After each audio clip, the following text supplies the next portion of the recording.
What's your favorite baby boomer logic? I paid for college working a summer job, why don't you get off your ass and work? One time I said something about how it took me 7 years to pay off all my student loans, and a baby boomer coworker was like, Ha! I wish I could have taken loans instead of having to work while in college, but that wasn't an option for me. I did work as a pizza delivery guy, that paid the rent and food and bills and beer. If I wanted to make enough to pay tuition, I would have had to drop my classes to pick up more shifts, and that was 10 years ago. I don't think it's even mathematically possible to pay all your tuition with a service industry job anymore. See.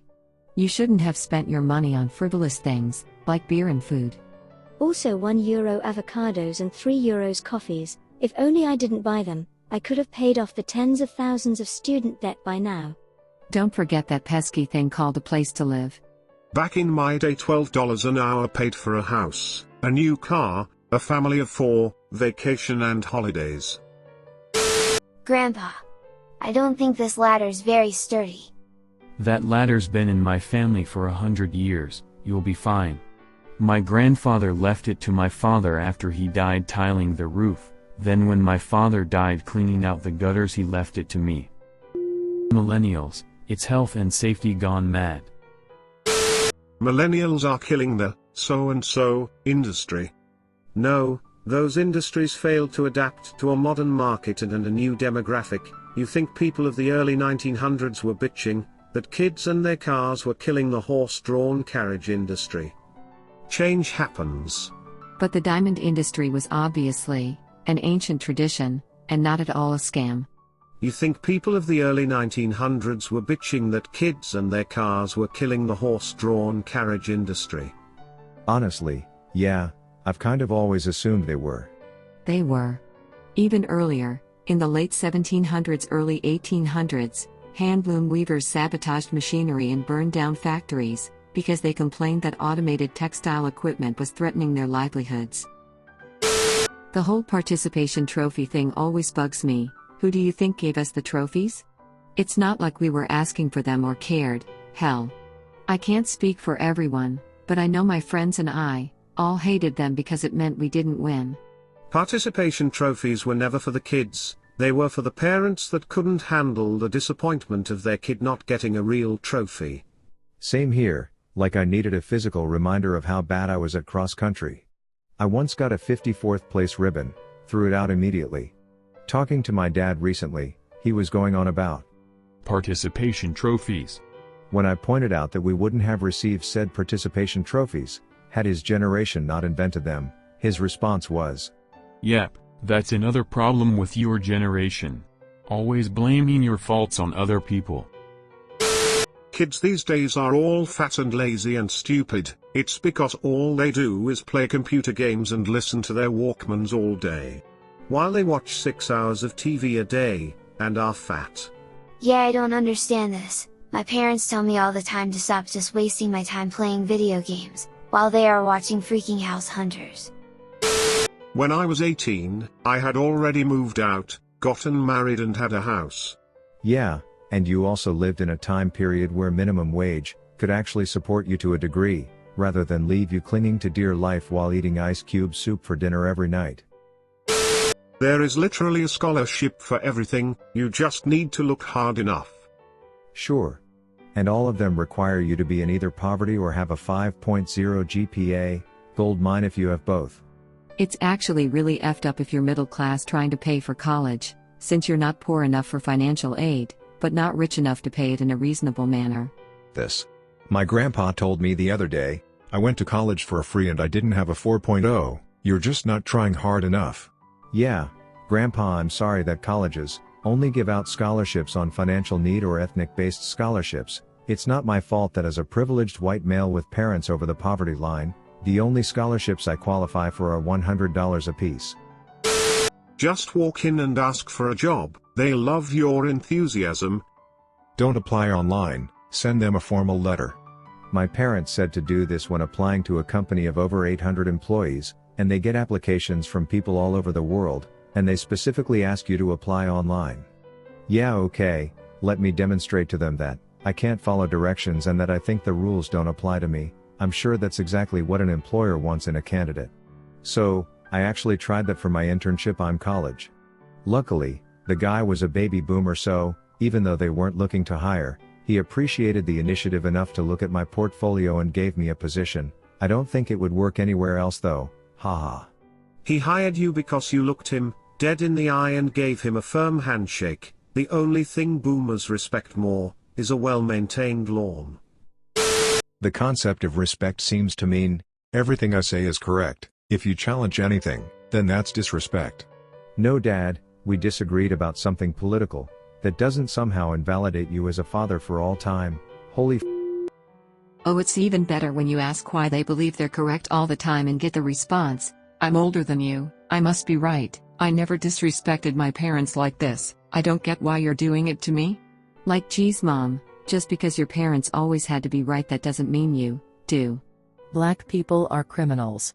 Mom, that's racist. I've never been so disrespected in my life. If you can't get a job, it's entirely because you're lazy. I've responded to 20+ places in a month looking for entry/helper in plumbing or electrical, not a single call or email. You forgot to know someone at the company. I honestly believe that 80% of new hires happen that way at most companies. I've seen this dude repeatedly post negative Yelp reviews for various Chipotles while he is in line. It just boggles my mind that grown people don't understand that when a place is busy, it is going to take longer. No need to get pissy. If a store runs out of an item they need, they have to yell at an employee because obviously they're just doing it to inconvenience them. My dad used to work for a chip company, and this one store would hold a big sale on chips around the time of any big sports game, Super Bowl, March Madness, etc. Basically any time a lot of chips would be eaten at viewing parties. This all would clear fast. Even if they didn't do any kind of deal, the regular chip all started struggling to stay stocked, around things like NASCAR events and tennis events. Tomorrow is Super Bowl Sunday. How did you run out of chips? I don't know, maybe because tomorrow is Super Bowl Sunday. I grew up in an unprecedented historical moment where the US not only was the preeminent power, but every other industrialized country was in shambles following World War II, but every bit of success I've had is based on my own personal awesomeness, and anyone else who didn't have the structural advantages I had are personally responsible for being a loser. My dad believes that everything was better in the 60s and 70s, and if we all just went back to the conservative nuclear family model of that time, then everything would be okay. Yeah, Dad, everything was better in those days. For white men, of course you would think that. For women, people of color, and the LGBTQ of those times, things were not really that great. Conservatives have this weird tunnel vision that prevents them from understanding anyone not like them. They aren't on food stamps because they are lazy, they are on food stamps because they are poor. While some people take advantage of our poverty systems for personal enrichment, some people actually need those things to feed their kids. But they are all welfare fraudsters. No, they aren't, and if you believe that, you are an idiot. So where are you going on vacation this year? My couch. Oh my God. This so much. So where is everyone going for their holidays this year? I really want to go to Aruba, but Carl really likes that place in Mexico where our vacation house is. Where are you going, Alexis? Well, I might go to the beach on the weekend. It's only an hour away. Up to a little while ago, my dad firmly believed that every minimum wage employee was guaranteed 2 weeks of paid vacation to be taken whenever they want. Argued with me too about it, despite me doing that shit for a decade and him keeping his last high-paying job for over a decade. Took me going onto our government's website and pointing it out to him, and he still argued with me about it. Did that annoying thing, where they disagree, trail off and change the subject. The boomers' version of, okay, you're right. I worked my way through college. College was cheaper, by a ton. Your generation refuses to work. Yeah, we can only find unpaid internships. I've never seen global warming. Yeah, you'll probably be dead before the real ramifications are felt. Thanks for choosing to not give a shit. I was married at your age. Your generation refuses to grow up. Man, houses cost $300K, and I already pay what feels like a mortgage and student loan debt, not to mention health care. College is a good investment. This is actually true. It's just not as clear cut as this. It's more of a college can prove to be highly useful, and not going in a society where everyone is taught to go, can be pretty harmful. Why is X business failing? Because it sucks, it refuses to change, or we live in a world where technology makes that field increasingly obsolete. It's really scary, and we might either have to curb technology or create some kind of basic human income. Well, that wasn't an issue in my day. It may have been, we're just ignoring less now. My dad's logic. Government should not be giving out handouts, but if they are, better take all you can get. I don't need all those fancy gadgets they have nowadays. I'll just do everything the hard way, and inconvenience everyone. Oh, this lady only has some eggs and a gallon of milk. I'll use this line. Let me pull out my checkbook. Are you kidding me? Thanks for watching.